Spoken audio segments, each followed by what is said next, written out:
আসসালামু আলাইকুম। Hello everyone, আপনারা সবাই কেমন আছেন? আশা করি সবাই ভালো আছেন। আলহামদুলিল্লাহ, আল্লাহর রহমতে আমি অনেক ভালো আছি। আজকে আপনাদের সামনে এনাদের একটা নিউ রেসিপি নিয়ে হাজির হয়ে গেলাম। দেখতেই পাচ্ছেন উপকরণগুলো নিয়ে হাজির হয়ে গেছি। তো অনেক দিন পর আপনাদের সাথে ভিডিও শেয়ার করছি। আসলে আমার অসুস্থতার কারণে আপনাদের সাথে কোনো ভিডিও শেয়ার করা হয়নি। তো এখানে আমি নিয়েছি গরুর মাংস 400 গ্রামের মতো, আমি চর্বিসহ নিয়েছি। আর এখানে মুগ ডাল নিয়েছি আমি 500 গ্রামের মতো। আর এই মুগ ডালটাকে আমি প্রথমে ভেজে নিয়েছি, তারপর ধুয়ে পরিষ্কার করে গরম পানিতে ভিজিয়ে রেখেছি। তারপর এখানে আমি রেখেছি আস্ত মশলা, এটা ছিল সাদা এলাচ, তারপর এখানে ছিল লবঙ্গ, কালো এলাচ, দারুচিনি, শাহি জিরা, দেন এটা গোলমরিচ, এবং এখানে ছিল এই স্টার মশলা। তো এই মশলাগুলোর সাথে আর কি উপকরণ ব্যবহার করছি এই রেসিপিতে, চলুন চলে যাই রান্নায়। একটা প্যান বসিয়ে দিলাম চুলায়। এবার দিয়ে দিচ্ছি 1 কাপ পরিমাপের মতো আমি সয়াবিন তেল। আপনারা চাইলে মাস্টার্ড অয়েলটাও ব্যবহার করতে পারেন। তো এবার তেলটা গরম হয়ে গেছে, দিয়ে দেবো আস্ত মশলাগুলো। তো আমি আস্ত মশলাগুলো দিয়ে দিচ্ছি তেলের মধ্যে। তো একটু হালকা ভেজে নেব, যখন একটা সুন্দর অ্যারোমা বের হবে মশলা থেকে, দেন আমি দিয়ে দেব পেঁয়াজ কুচি। তো খুবই ইজিলি কিন্তু এই রেসিপিটি আপনারা তৈরি করতে পারবেন। আর এই রেসিপিটি হচ্ছে আমার একটা সিগনেচার আইটেম বলতে পারেন। এই রেসিপিটি সবাই পছন্দ করে। আর এই তো দিয়ে দিলাম আমি এবার পেঁয়াজ কুচি। আমি পেঁয়াজটাকে একটু ভালো করে নেড়ে চেড়ে দিচ্ছি। যে পেঁয়াজটা যখন একটু নরম হয়ে আসবে, হালকা বাদামি কালার চলে আসবে, তারপর দিয়ে দেবো অন্যান্য উপকরণ।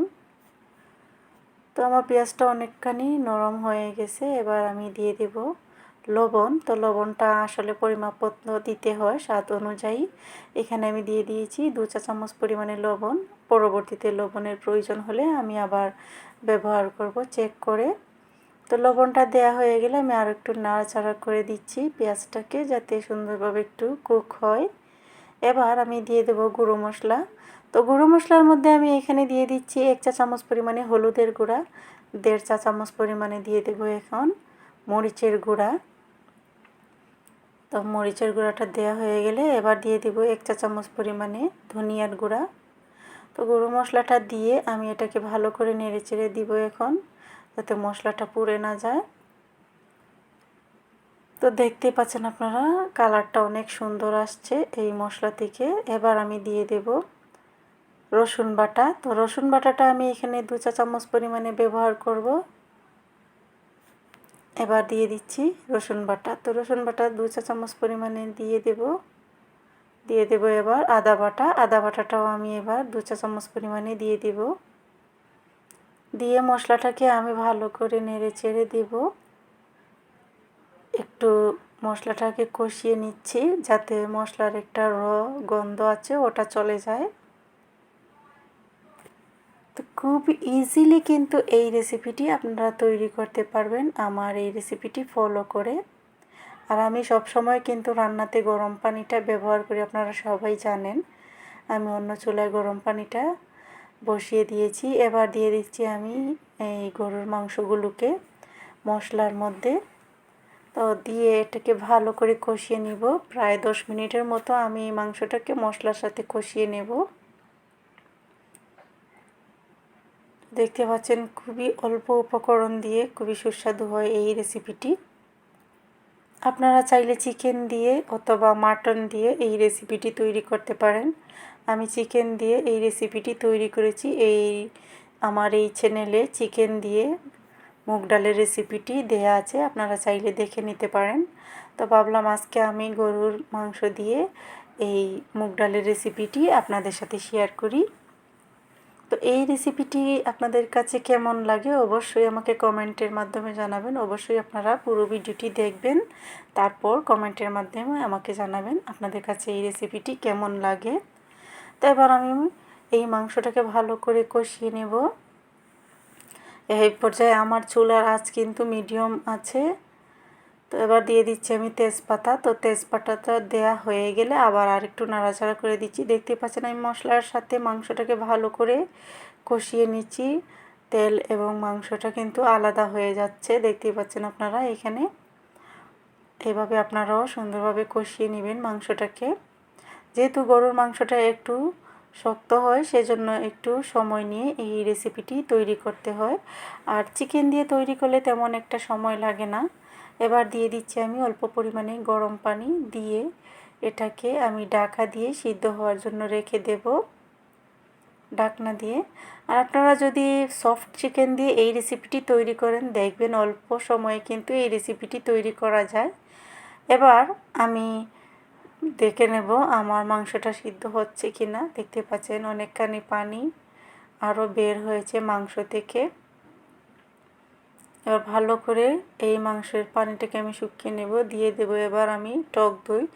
আসলে টক দইটাকে আমি ডিপ ফ্রিজে সংরক্ষণ করে রেখেছিলাম, তো এটার আইস যখন এটার গলে যায় তখন এই টক দইটা একটু মেল্ট হয়ে গিয়েছিল, সেজন্য এইভাবে দেখাচ্ছে। তো টক দইটা দিয়ে দিয়েছি। এবার দিয়ে দেব আমি অল্প পরিমাণে মিষ্টি দই। তো মিষ্টি দইটা আমি এখানে 1 চা চামচ পরিমাণে দিলাম।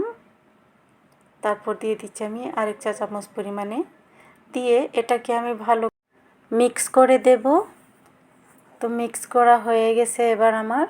তো এবার দিয়ে দেব আমি এখানে জিরার গুঁড়া। তো জিরার গুঁড়াটা আমি এখানে 1 চা চামচ পরিমাণে দিয়ে দিচ্ছি, দেখতেই পাচ্ছেন আপনারা। তো জিরার গুঁড়াটা দেয়া হয়ে গেলে আবারও একটু নাড়াচাড়া করে দেন আমি একটা ঢাকনা দিয়ে ঢেকে এই মাংসটাকে সিদ্ধ হওয়ার জন্য রেখে দেব। তো আমি প্রায় এটাকে আরও 15 মিনিটের মতো রান্না করেছি, যাতে মাংসটা ভালোভাবে সিদ্ধ হয়ে আসে। আর পানিটা অনেকখানি দেখতেই পাচ্ছেন শুকিয়ে গেছে, আর মাংসটা খুবই সুন্দরভাবে সিদ্ধ হয়ে গেছে। এখানে প্রায় 90%-এর মতো মাংসটা কিন্তু সিদ্ধ হয়ে গেছে, কারণ মুগ ডালটা আমি প্রথমেই কিন্তু গরম পানিতে ভিজিয়ে রেখেছি। মুগ ডালটা সিদ্ধ হতে তেমন একটা সময় লাগবে না। আর এই তো মাংসটা সুন্দরভাবে কষানো হয়ে গেছে, তেলটা উপরে ভেসে গেছে। দিয়ে দিলাম আমি মুগ ডালটা। মুগ ডালটা দেয়া হয়ে গেলে ভালো করে এটাকে মিক্স করে দেব মাংসের সাথে।